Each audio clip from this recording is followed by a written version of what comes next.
የሰው ልጅ መማሪያ የሆነው ዘንድ እክልን በረከት የሆነው ዘንድ ደግሞ መክሊትን ይሰጠዋል። ታዲያ እንደ ማንኛውም የሰው ልጅ በረከት እንዳለኝ ሁሉ እክል አለኝ። ይህ እክል ገና በ4 ዓመቴ ነበር ያጋጠመኝ። ኒሞኒያ ወይም ደግሞ በተለምዶ የሳምባ ምች ብለን የምንጠራው ገና በ4 ዓመቴ ነበር እኔ ላይ የተከሰተው። የሳምባ ምች ቀላል በሽታ አይደለም። ፈጣሪ ሲፈቅድ በ4 ዓመቴ ይህንን ከባድ በሽታ እንዳገግም አደረገኝ። ታዲያ ይህ በሽታ ሌላ በሽታን ወለደ።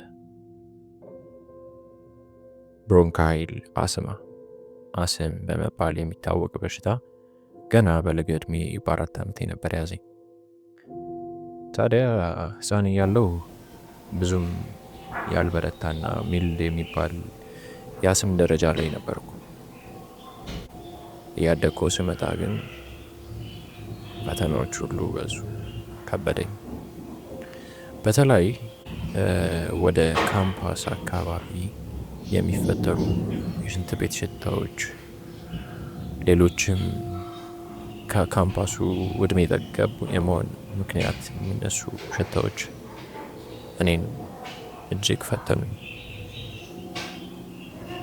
በጣም ታገላለሁ። በዚህ ምክንያት ከባድ የሆነውን የአስም መድኃኒት ሰብላታሞል እጠቀማለሁ። ዩኒቨርሲቲ ተማሪ እንደመሆኔ መጠን ማንበብ እፈልጋለሁ።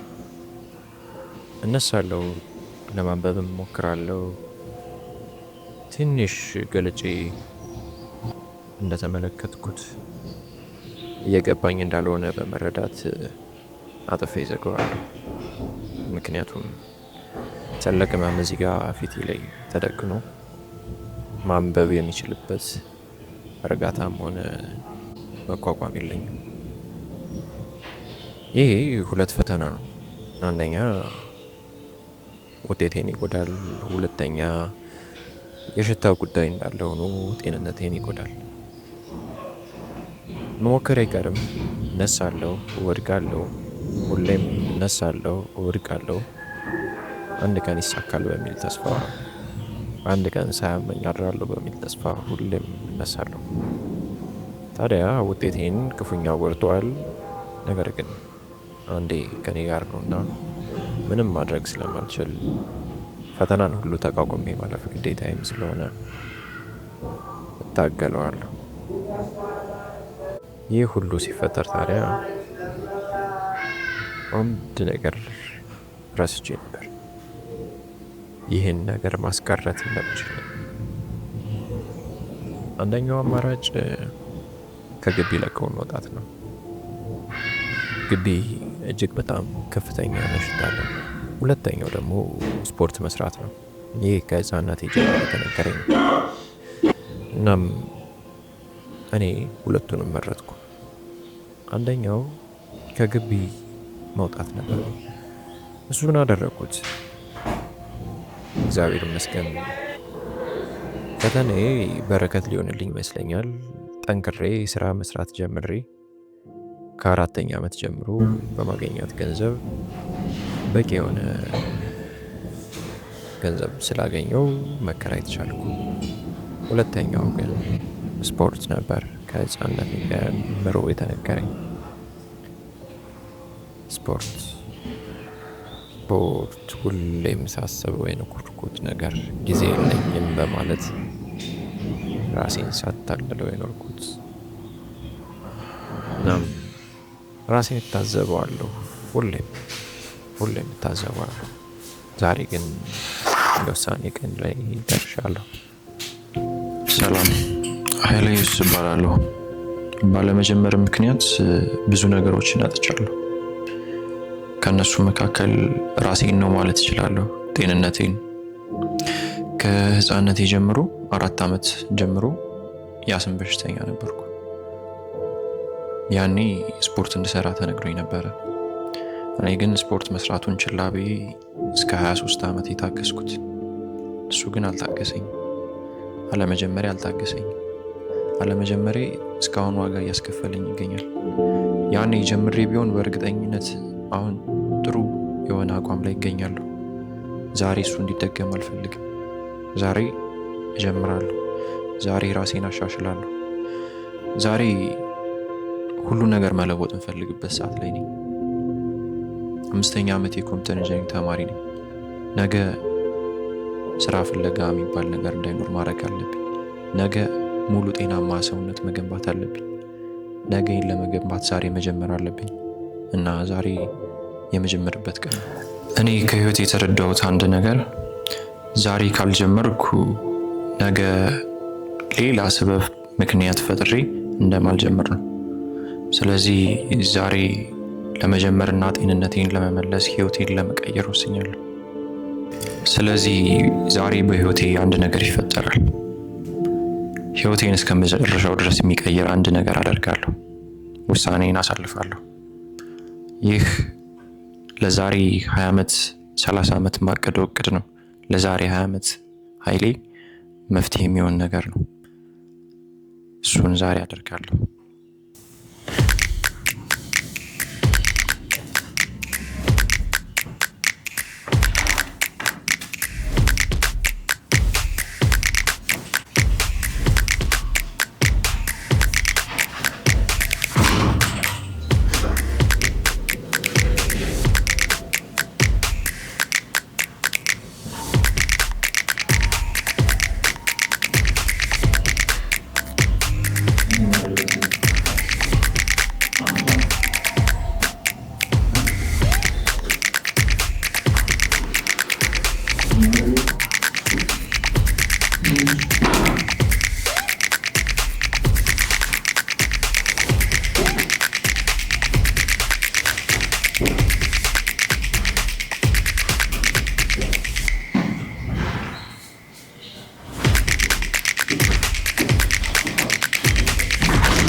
እንዳልኳችሁ ወደ አልኳችሁ ቦታ እየሄድን ነው።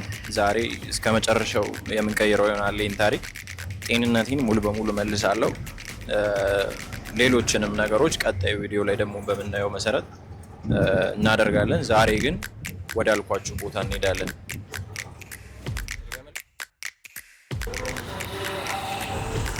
እንደምታዩት እዚህ ጋር አንድ ዚህ ያወጣ ቀምስ ማሻ አንድ ሻራት ልግዛ። ከዛ ገመድ ስጠኝ 100 ብር። እዚህ 1500 ልክልሃለሁ። ይዘህ የምር ያወጣል። እንዲህ ሻጭ አትመስልም። ለምንድን ነው 1500 ሲደመር ስንት ነው?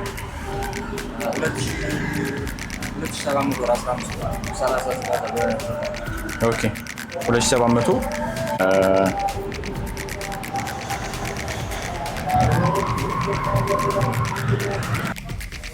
እዚህ ጋር እንደምታዩት 8 ኪሎ አለ። በዚህም 8 ኪሎ አለ። ታች ላይ ደግሞ የቤንች መስሪያ 15 አለ ማለት ነው። ስንት 8 ኦኬ 1400 ተጋራ 57 60 እሺ 77 እሺ 05 እሺ 29 ማሽን እንሄዳለን። እታይ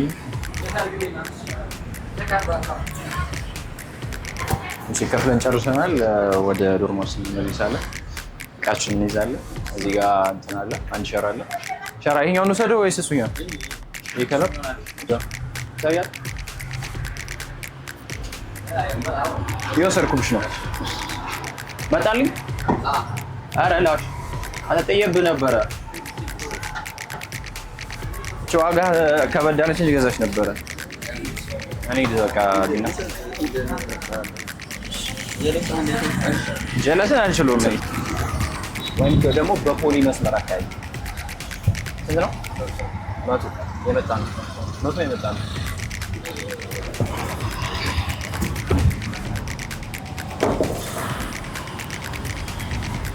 የትኛው ነኛ?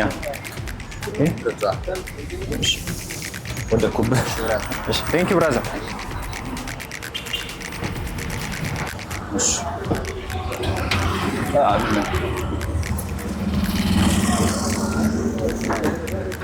ጨርሰናል። እንቆሰዋለን። 15 ኪሎ ጋር አታገለኝ ከጫጫሞ የተደረገች እዚህ ያለ 15 ኪሎ ይላል። እዚህ ጋር ገመድ አለ። ከዛ እዚህ ጋር ያለ ልጅ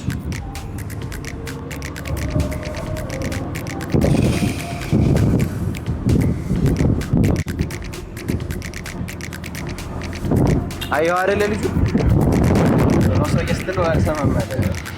ምግብ አልበላውም። በእርግጥ አውቁ እሱ ነው፣ ግን ተፈልጎ ነው። ቦርጬ መቀነስ አለበት። ሶ ጋይስ ሁሉ ነገር ገዝተናል። ገመድ ይዘናል፣ ሁሉም ነገር ይዘናል። ጨርሰን እየገባን ነው። ከመግባታችን በፊት በላ ደስ ይለኛል፣ ግን እቃዎቹ በጣም ከባድ ስለሆነ ዝም ብለን ነው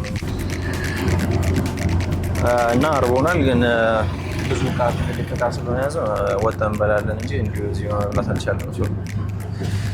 ተርቦኛል። ለማንኛውም እንግባ ዝም ብለን።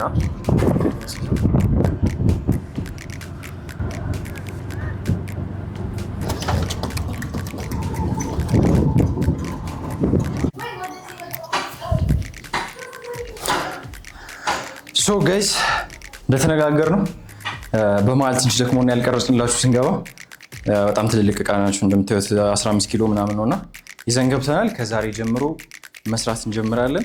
ለውጡን እያንዳንዷን ለውጥ እዚህ ጋር ለእናንተ የማሳያችሁ ይሆናል። ጂም ትሬነር ይኖራል። እዚህ ጋር የምታያቸው እቃዎች አሉ፣ የተወሰኑ ናቸው። የቤት ውስጥ ጂም በሉት ትንሽ ነው፣ ግን ለመስራት በቂ ነው። እንደ ወጣት ደግሞ ይህንን ካገኘን ማንሰራበት ምክንያት አይኖርም። ዛሬ ጀምሮ ዳይዋን እንጀምራለን። ለጤና ያለውን ለውጥ፣ ሰውነት ላይ ያለውን ለውጥ ሁለቱንም የማሳያችሁ ይሆናል። እስከ መጨረሻው ድረስ ጆርኒ እንድትከታተሉት እላለሁ። ሰብስክራይብ በማድረግ ቤተሰብ ይሁኑ።